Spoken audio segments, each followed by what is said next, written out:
시민혁명 의미 맨 처음 했던 거 기억나? 시민혁명은 시민들이 주도를 했고 시민들은 도시 상공업자들로서 돈이 많은 사람들이었고 그 과정에서 이제 지식인이 돼서 변호사가 되게 많았다고 했잖아. 이 사람들은 법도 공부했고 돈도 많은데 왕한테 굴복할 필요성을 못 느끼면서 왕 중심의 어떤 절대왕정을 무너뜨리고서 입헌군주제나 아니면 공화정을 수립한다라고 했잖아. 그거에 완벽하게 들어맞는 사건이 사실은 프랑스 혁명이야. 그래서 프랑스 혁명이 가장 중요해. 알겠죠? 자, 프랑스 혁명 한번 봅시다. 영어로 하면은 프렌치 레볼루션. 딱 그냥 프랑스 혁명 외국에서 보는 거. 자, 일단 프랑스 혁명 같은 경우에는 우리 프랑스 절대 군주가 누구였지?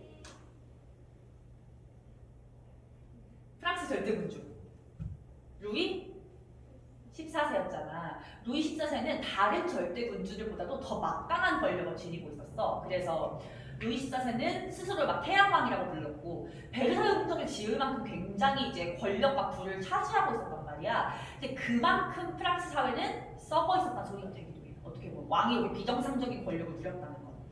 그것을 우리는 거기 보시면 동그라미 1번에 구제도의 모순이라고 하고요. 구제도의 모순 자체를 별표할게요. 프랑스 혁명이 일어난 이유야.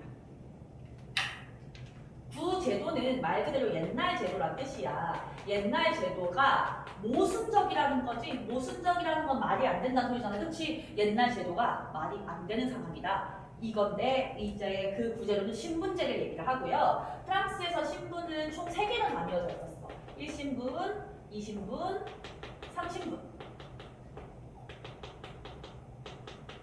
1신분은 뭐 하는 사람들이었게? 성직자. 2신분은 귀족이었고 3신분이 평민이었어.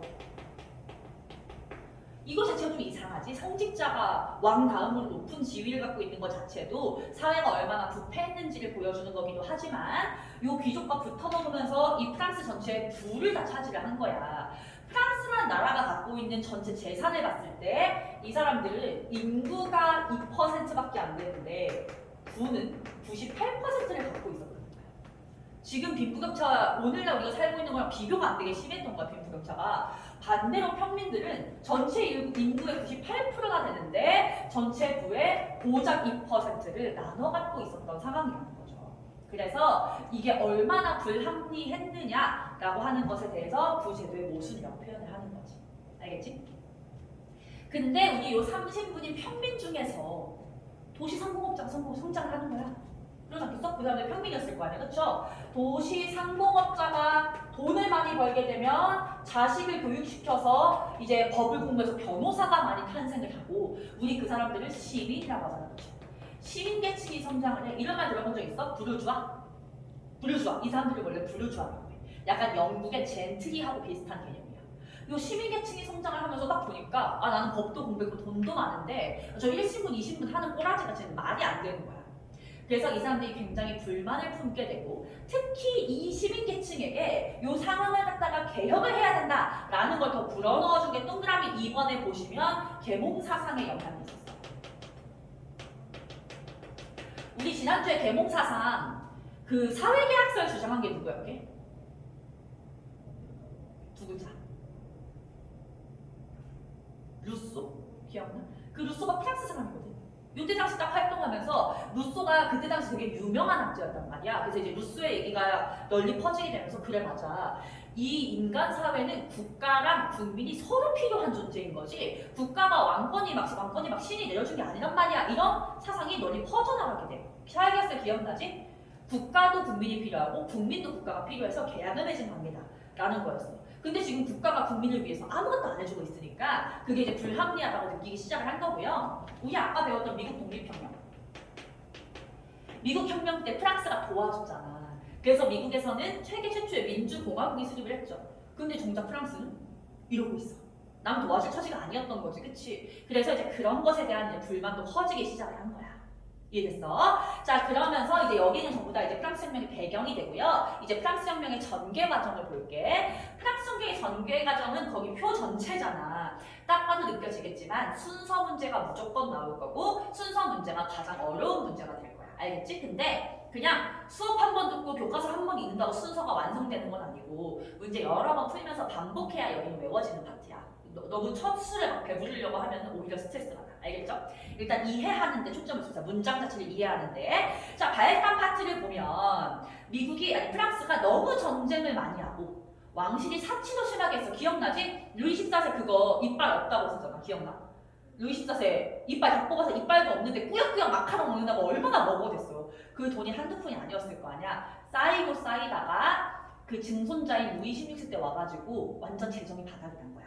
그 다음에 이때 프랑스가 어떤 전쟁했냐면 아까 미국 독립혁명 도와주고 이러면서 너무 돈을 많이 쓴 거야. 그래서 재정이 부족해지자 당시 왕이 누구였게? 루이 16세였어요. 요 루이 16세가 세금을 걷기 위해서 전국 신분회를 소집하는데요. 신분이 총 몇 개야?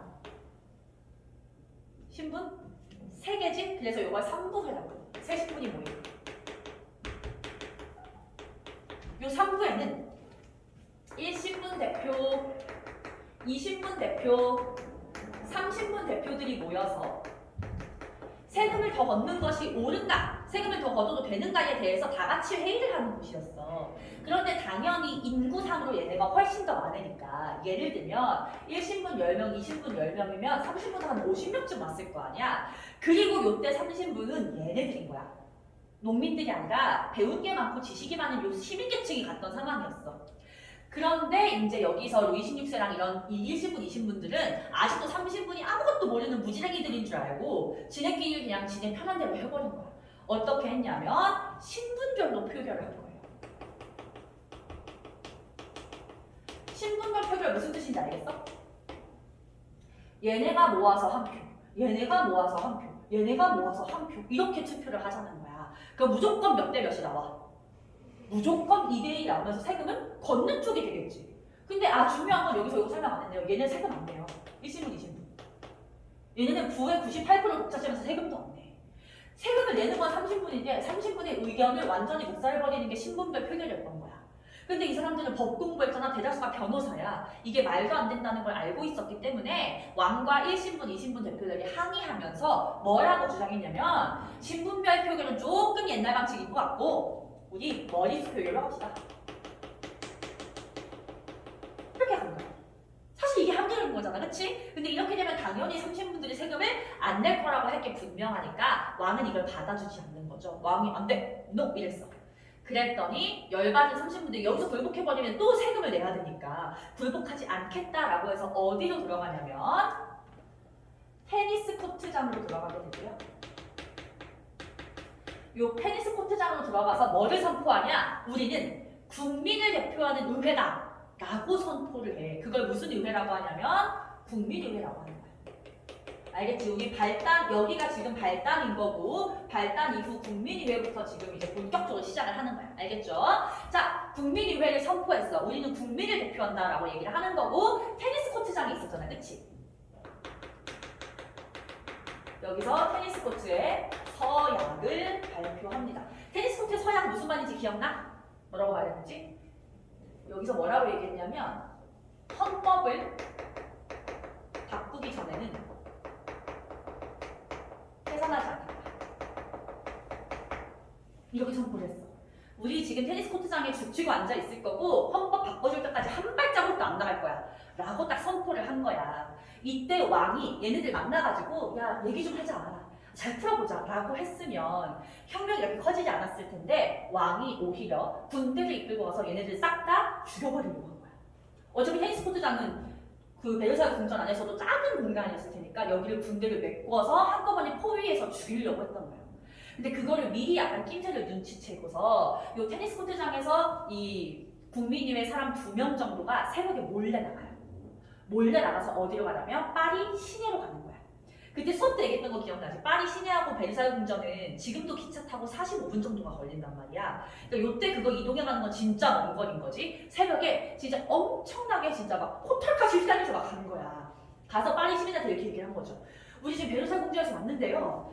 이 1신분하고 2신분 놈들이 또 우리한테 세금을 내라고 합니다. 우리가 뭐 어떻게든 막아보려고 테니스 코트장에서 버티고 있는데 왕이 오늘만 지나면 우리를 죽일 것 같아요. 도와주세요라고 얘기를 한 거야. 그래서 파리 민중들이 이 상황에서 굉장히 분노하기도 했고 30분 대표들을 도와주기 위해서 어디를 습격하냐면 바스티유 감옥을 습격하죠. 요거는 국민의회가 한 게 아니라 파리 민중이 했다는 것도 알고 있어야 돼. 파리 민중이. 왜 하필 바스티유 감옥인지 기억나십니까? 바스티유 감옥은 말 그대로 그냥 감옥일 뿐이잖아. 근데 여기는 두 가지 의미를 갖고 있어. 일단 첫 번째, 왕에 대한 반대파를 가둬놓은 감옥이었어. 왕의 반대파가 많은 곳이야. 그러면 왕의 반대파가 있는 감옥을 습격한다는 건 우리도 왕에 대해서 반대한다는 의견을 보여준다는 거지. 두 번째로 여기에 무기 창고가 있었어. 그래서 무기를 탈취할 수도 있는 그런 곳이 바스티유 감옥이었던 거야. 알겠죠? 그러면 이렇게 파리 민중이 국민의회에 힘을 실어주기 위해서 바스티유 감옥을 습격했다는 소식이 베르사유 궁전에도 들어왔을 거 아니야. 이때 테니스 코트장 안에 있었던 국민의회는 우리가 이겼다 라는 걸 알게 돼. 우리가 이겼다. 민중이 우리와 함께니까. 그래서 이 시점에서 했던 일들 굉장히 중요해. 일단 첫 번째, 봉건제 폐지를 선언합니다. 여기서 봉건제는 막 우리가 배웠던 주나라 봉건제, 뭐 주종관계 이런 개념은 아니고요. 기존의 질서라고 생각하면 돼. 구제도. 이건 이제 끝났어. 더 이상 옛날 질서는 없어. 라고 선언을 했고 이 상태에서 발표한 게 바로 인간과 시민의 권리 선언, 네 글자 줄여서 인권 선언을 발표한 거죠. 모든 사람은 자유롭고 평등하다, 뭐 행복을 추구할 권리를 갖고 있다라고 하면서 인간의 기본적인 권리를 담은 선언문이었지. 그러고서 아까 이 사람들 원하는 건 헌법을 바꿔달라고 하는 거였잖아. 헌법을 발표해요. 자기네가 만들어서. 헌법을 발표하는데 그 헌법의 내용은 우리도 영국처럼 입헌 군주제를 하겠다는 거였어. 알겠죠? 입헌 군주제. 됐어? 자, 그러면 우리 여기까지 교재에서 한번 읽어보자. 교재에서 읽어보고 뒷부분 넘어가보자. 발단 파트부터 볼게요.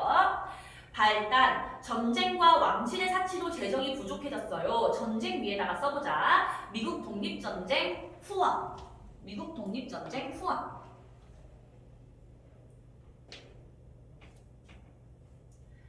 그래서 재정 문제를 해결하고 세금을 걷기 위해서 전국 신문의 삼부회를 소집했는데 시험에서 사실 삼부회라는 말로 더 많이 나올 거야. 그런데 표결 방식을 둘러싸고서 대립하게 되죠. 신분별 투표 대 머릿수 투표. 이 중에서 30분 대표들이 주장했던 건 어떤 투표였어? 머릿수 투표, 그쵸? 그런데 정부에서 받아주지 않자 이제 국민의회 파트 들어가 보시면 상신분들이 국민의회를 결성하면서 밑줄 테니스 코트의 서약을 발표하죠. 테니스 코트 서약 내용은 괄호 안에 나와 있지만 새로운 헌법이 제정될 때까지 해산하지 않겠다는 내용이었어. 근데 이거를 왕이 달래기는커녕 탄압하려고 하자 이걸 알게 된 파리 민중들이, 파리 시민들이 바스티유 감옥을 습격하죠. 바스티유 감옥 습격 밑줄. 그러자 이제 그 힘을 얻은 국민의회가 동그라미 1번 해볼게요. 동그라미 1번 봉건제 폐지 선언. 동그라미 2번이 인권 선언 발표. 그다음 동그라미 3번이 입헌 군주제 헌법 제정.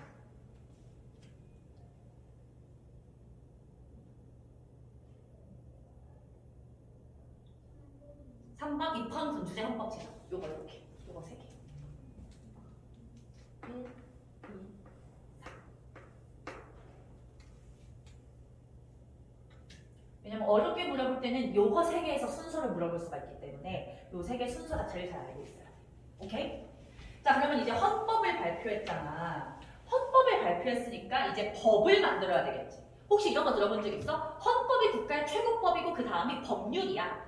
이런 얘기 들어본 적 있어. 그래서 이제 법을 만들려고 하는 거야. 법을 만드는 의회를 입법의회라고 하는 거야. 이제 두 번째 단계로 온 거야. 근데 입법의회 때는 사실은 뭘 많이 하지는 못했어. 왜냐하면 유럽은 우리 계속 얘기하지만 나라들이 짜닥짜닥 붙어 있잖아. 그렇다 보니까 어떤 변화가 생기거나 어떤 문물이 유행을 하면 되게 빨리 전파가 되거든. 그런데 이 프랑스 혁명으로 왕의 권력을 제약하는 흐름이, 왜냐면 영국은 섬나라니까 괜찮은데 프랑스는 독일이나 오스트리아 같은 주변 국가로 너무 빨리 전파가 되는 거야. 그래서 그 상황을 막기 위해서 그 나라들이 프랑스를 선제 공격을 해와서 전쟁이 일어나. 알겠죠? 그거를 이렇게 쓸게요. 혁명전쟁이라고 교과서에서 얘기 나눴는데 혁명전쟁이라고 쓰고요.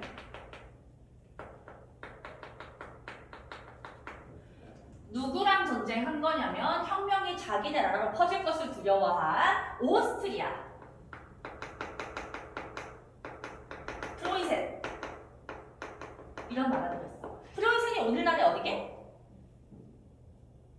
프로이센은 독일이야, 독일. 알겠죠? 독일입니다. 그러니까 이제 이 국민의회 이거는 프랑스 정부를 공격한 게 아니고 혁명 일으킨 혁명군하고 싸우는 거야. 그래서 혁명을 하던 사람들이 이 전쟁을 하러 나가게 됐기 때문에 혁명은 약간 중단이 된 상황이었어. 근데 이 전쟁을 하면 식량도 부족해지고 물가가 어떻게 될까? 물가가 폭등해요. 엄청 비싸지는 거예요. 지금도 우리 라면 같은 거 있잖아. 만약에 전쟁 나다 생각하면 라면 한 봉지 엄청 비싸질걸? 그래서 먹을 게 부족해지고 하니까 민중들의 삶이 더 힘들어진 거야. 그래서 요 민중들이 이때 왕궁을 습격하죠. 왕궁을 습격해서 먹을 거 내놔라, 너네만 호화스럽게 살지 말고 이러면서 왕궁을 갖다가 떼거지로 습격을 하게 되면서 이제 갔잖아, 왕궁에. 왕궁은 베르사유 궁전이죠. 요 민중들은 왕궁 습격하러 갔을 때가 베르사유 궁전의 실물을 처음 본 거였어. 요때는 사진 같은 것도 없으니까 뭐 얘기만 들어봤지 한 번도 본 적이 없어서 딱 보고 깜짝 놀란 거야. 너무 화려하고 너무 크고 진짜 여기에 작은 방 한 칸에 우리 가족이 10명이 모여서라도 지금 집보다 나을 것 같은 거야. 그래서 이때 그 왕국을 습격하는 과정에서 어떤 주장까지 나오냐. 왕 필요 없어. 왕 죽여버리자. 라는 주장이 나오게 된 거야. 그래서 이때 왕권이 정지돼요. 왕권이 정지되고서 이제 입법의회는 끝나고 국민공회 시기로 넘어갑니다. 우리 왕이 필요 없다는 쪽이면 정치체제 뭘로 바뀔 것 같아? 공화정으로 바뀌는 거야. 그래서 공회. 알겠죠? 이 공회는 공화정의 공자라고 생각을 하면 외우기 편해. 알겠죠? 자, 국민공회 시기에 왕권이 필요 없어졌으니 이제 공화정을 선포하겠다. 이렇게 되고요.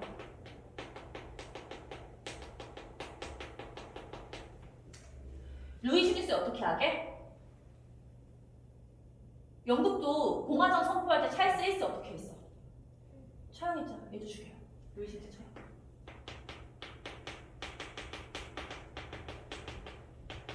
마리 앙토네트도 같이 이제 단두대에서 목숨을 잃게 되는 거지. 그러고서 이제 프랑스에서도 공화정이 선포가 돼서 공화정의 대표를 뽑아야 되겠죠.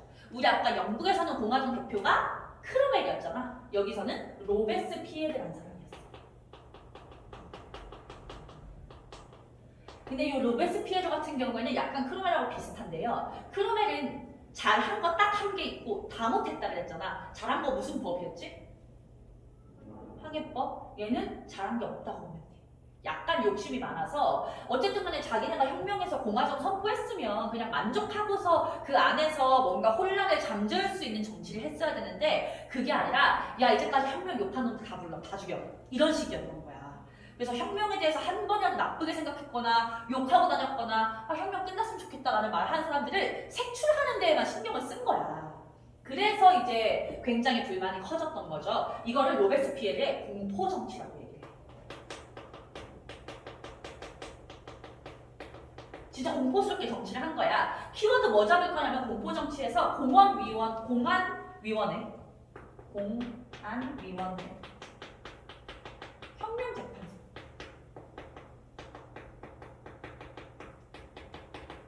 그래서 이거 쌤이 지난주 수업할 때 얘기했었는데 이게 어떤 상황까지 있었냐면 혁명재판소에서 잡아들이라고 하는 사람의 목록이 있었어. 이런 사람들 잡아들여라. 근데 그 목록 중에 하나가 뭐가 있었냐면 뚱뚱한 사람을 잡아들여라. 이렇게 된 거야. 왜? 파리 민중은 먹을 게 없어서 왕궁을 습격할 정도로 쫄쫄 굶고 있었는데 넌 그동안 뭐 먹고 살았냐? 넌 적폐야! 이러면서 잡아들인 거야. 그리고 이때 공안위원회에서 또 뭘 했냐면 예를 들면 어떤 집단에든 스파이를 심어놓은 거야. 스파이가 진짜 많았어. 그럼 예원이가 만약에 학교에서 애들하고 점심을 먹고 있어. 친한 무리가 몇 명 있을 거 아니야? 뭐 한 5명 정도 있어, 친한 무리가. 5명하고 밥을 먹다가 야 근데 솔직히 혁명 너무 길어진 거 아니야? 딱 한마디를 했어. 근데 넌 몰랐던 거지. 그 안에 스파이가 있다는 거야. 아무도 모르게 심어놓는 거야. 그럼 그날 밤 예원이는 주저주저 몰고 잡혀가는 거야. 그러니까 이런 식으로 가족, 친구, 직장마다 스파이를 다 심어놨어. 그럼 그 후부터 예원이 어떻게 될 것 같아? 가족도 못 믿고 친구도 못 믿는 상황이 돼버려. 그런 상황까지 간 게 로베스피에르의 공포 정치야. 좀 심각했어. 그래서 결국에 사람들이 야 로베스피에르 선 넘었다. 루이 10세보다 네가 더 나쁜 놈이야 라면서 오히려 로베스피에르를 처형하게 되죠. 예주 당구도에서 목이 날아가요. 로베스피에르 처형.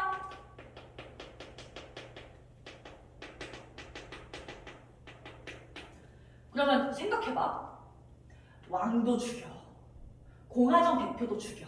그 다음 정치 누가 할래 했을 때 내가 할게 나선 사람 있겠어? 없겠지. 잘못 나갔다가 또 자꾸 죽을 수도 있잖아. 되게 지금 현 상황 자체가 너무 과격하잖아. 그래서 아무도 나서서 정치하겠다는 사람이 없으니까 그럼 약간 그 책임이 분산될 수 있게 5명이 정치를 하자 이렇게 돼요. 그 5명이 같이 정치했던 시기를 총재정부라고 해요. 총재정부. 5명의 총재가 나눠서 정치를 하는 거예요. 뭐 한 명은 뭐 경제적인 부분, 한 명은 외교적인 부분, 한 명은 뭐 이 혁명을 다스리는 부분 이렇게 나누는 거지. 근데 이게 효과가 있을까? 학교에 학생회 적이 5명 있다 생각해봐. 자기들끼리 싸우지 않겠어? 그치? 막 자기들끼리 막 이거 해야지 저거 해야지 막 싸우고 오히려 더 혼란스러워질 거 아니야. 이때도 마찬가지였어. 오히려 5명이 나눠서 했더니 더 혼란스러워진 거야. 그걸 보고 있던 한 군인이 아 내가 나설 때가 됐군 하면서 이 상황을 평정하게 되죠. 그게 누군지 알아? 나폴레옹이었어. 나폴레옹. 그래서 나폴레옹이 쿠데타를 일으켜요. 나폴레옹이 쿠데타를 일으키는데 쿠데타가 뭔지 알아? 쿠데타는 뭐냐면 군인들이 자기 군대가 있으니까 그 군대의 힘을 가지고서 권력을 탈취하는 걸 쿠데타라고 해. 불법이죠, 불법. 불법으로 군대를 동원해서 권력을 탈취하는 거. 자, 쿠데타 일으켜서 누가 권력을 잡는다고? 나폴레옹. 그리고서 아직 공화정이야. 아직 공화정이기 때문에 스스로 통령 자리에 오르게 돼요. 통령. 이거를 통령 정부가 수립됐다 이렇게 얘기를 합니다. 대통령한테 통령인 거지. 오케이. 자, 그럼 여기도 입법 위에부터 한번 교재 내용으로 읽으면서 확인해보자. 새로운 헌법에 따라 국민의회는 해산되고 입법의회가 소집됐어. 혁명이 자국으로 퍼질 것을 우려한 밑줄, 오스트리아, 프로이센 나라를 외우셔야 되고요. 프랑스를 위협하면서 전쟁이 발발했어. 그런데 전쟁으로 인해서 물가가 올라가고 식량이 부족해지자 파리 민중이 왕 필요 없어 라면서 왕궁을 습격했고 그 과정에서 왕권이 정지되죠. 왕권이 필요 없다라고 하는 공화정으로 바뀌기 때문에 국민 공회로 바뀌게 되는 것이고요. 로베스피에르와 같은 급진파가 주도해서 루이 11세를 처형하죠. 두 번째 줄은 심화라서 일단 읽어만 보고서 나중에 더 디테일하게 볼게. 보통선거제에 기초한 헌법을 제정해요. 보통선거제가 뭐게? 보통선거는 모든 국민이 투표권을 갖는 거야. 모든 국민이. 우리 지금 보통선거제야. 만 19세 이상이 되면 누구나 투표할 수 있는 권리를 주겠다는 건데 시행된 적은 없어요. 자, 로베스피에르의 정치에서는 공포정치 별표할게요. 공안위원회와 혁명재판소를 설치해서 혁명에 반대한 사람을 처형하는 식으로 정치를 했기 때문에 이에 대한 국민의 불만이 커서 결국은 온건파 주도로 로베스피에르를 처형하게 된다. 로베스피에르가 죽었기 때문에 이 국민공회 공포정치는 중단되게 되고요. 그 후로 정치를 카리스마 있게 이어나갈 수 있는 사람이 없었기 때문에 5명이 정치를 나눠서 하는 총재정부가 수립되는데 당연히 혼란이 더 심화되면 심화됐지 나아지지 않더라. 그때 등장한 것이 나폴레옹이었고요. 나폴레옹이 쿠데타를 일으켜서 총재정부를 무너뜨리고서 권력을 장악을 합니다. 됐어? 자, 그럼 나폴레옹만 보면 끝나. 나폴레옹은 진짜 쉬워요. 우리 아까 나폴레옹이 자기가 쿠데타 일으켜서 스스로 무슨 자리에 올랐다고 했어? 통령 자리에 올랐다고 했지. 자, 나폴레옹은 먼저 번에는 통령 정부를 수립했는데 결국 나중에는 스스로 황제가 된단 말이야. 그래서 나폴레옹이 통령일 때랑 황제일 때, 황제가 통치하는 걸 제정이라고 하거든. 요 두 개를 좀 나눠서 그만 공부를 해주면 돼. 알겠죠? 근데 통령 정부일 때는 주로 어떤 정치를 하냐면 국내 개혁을 해요. 왜냐하면 지금 프랑스 혁명 끝나고서 끝난 지 얼마 안 돼가지고 엄청 혼란스럽잖아. 국민들도 혼란스럽고 정치가들도 혼란스러웠기 때문에 나폴레옹이 딱 통령이 됐을 때는 일단 국내 정치를 안정시키는 데 더 신경을 많이 씁니다. 알겠죠? 얘는 그냥 교재로 한번 볼게요. 대프랑스 동맹을 격파합니다. 대프랑스 동맹 체크해볼까? 대가 무슨 뜻이게? 대프랑스. 프랑스의 대한이란 뜻이야. 프랑스에 대해서 대항하는 동맹. 이거 얘네들. 얘네 일단 끝내줘야지, 그치? 일단 요거는 일단 끝내놓는 거야. 왜냐면 그래야 내부 정치를 안정화시킬 수 있으니까 전쟁을 싹 끝내놓고서 거기 두 번째 줄 보시면 내정 개혁을 합니다. 국민 교육 제도를 도입했어. 우리 지금 모든 국민이 의무 교육이잖아요. 의무 교육 제도를 도입했다는 거야. 그러면 생각해봐. 우리 아까 1신분, 2신분, 3신분 했을 때 30분들은 아무런 혜택을 받지 못했었는데 이제 30분에게도 똑같이 교육의 기회를 준다고 하는 거니까 사람들이 좋아했겠지. 그리고 옆에 보시면 중앙 집권적 행정 제도를 마련했어요. 이거 그냥 읽어만 보시고요. 새로운 시민사회의 규범을 담은 별표 나폴레옹 법전을 편찬합니다. 법전 이름 자체가 나폴레옹 법전이야. 쉬워. 근데 이 나폴레옹 법전의 내용은 거기다가 써넣어야 돼. 프랑스 혁명의 정신을 반영했어.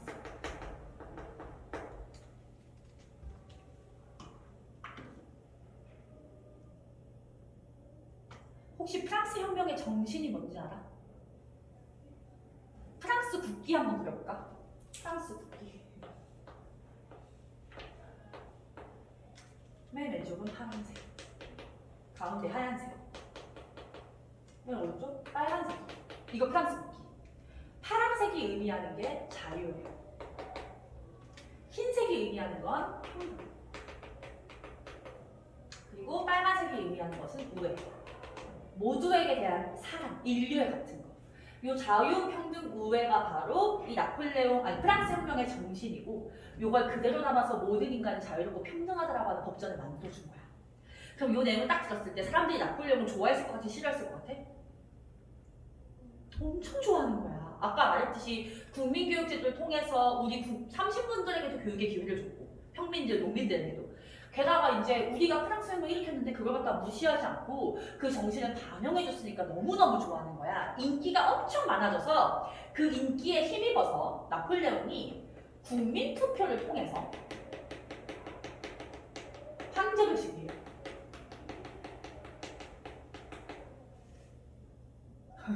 통령은 힘으로 뺏었는데 황제가 된 거는 국민들이 투표로 황제 해달라고 해서 된 거야. 그만큼 국민적인 인기가 높았다는 건데 좀 아이러니하지. 왕이 정치를 제멋대로 해가지고 왕의 힘을 없애버리는 공화정을 엄청 힘들게 달성해놓고서 금방 괜찮은 지도자가 나타나니까 다시 황제 해달라고 하는 거잖아. 조금 이상하긴 하죠. 자, 어쨌든 간에 넘어가서 우리 뒷장 볼게요. 황제 즉위 이후부터 31쪽에 나폴레옹 전쟁 전개 표만 보면 오늘 끝나는 거야. 지난주 했던 내용이. 나폴레옹 전쟁은 뭐냐면 나폴레옹이 너무 세지고 막 프랑스가 점점 다른 나라를 위협하니까 다른 국가들이 나폴레옹하고 이제 전쟁을 통해서 자기네 국가를 지키려고 한 거야. 근데 싸우는 족족 다 프랑스가 이겨. 나폴레옹이 확실히 전쟁을 잘하긴 했어. 그래서 이 나폴레옹이 뭐 오스트리아, 프로이센을 포함해가지고 뭐 스페인, 포르투갈 다 먹어. 근데 딱 한 나라한테만 줘. 어디다 줄게? 영국한테만 진 거야. 영국에게 패배하게 된 거야. 그 이유는 영국이랑은 바다에서 싸우기 때문이었거든. 해전은 영국을 이길 수가 없어. 왜냐면 영국은 섬나라니까. 해전에 엄청나게 지금 모든 군사력을 몰빵하고 있단 말이야. 근데 프랑스는 육군이 세고 해군은 그다지. 그래서 이제 여기서 진 거야. 근데 나폴레옹은 아예 영국 해전 잘하네 이렇게 끝나는 게 아니라 영국을 어떻게든 망하게 만들겠다라는 복수심에 불타게 돼. 그래서 영국을 망하게 하기 위해서 뭐를 발표하냐면 대륙 봉쇄령을 발표해요.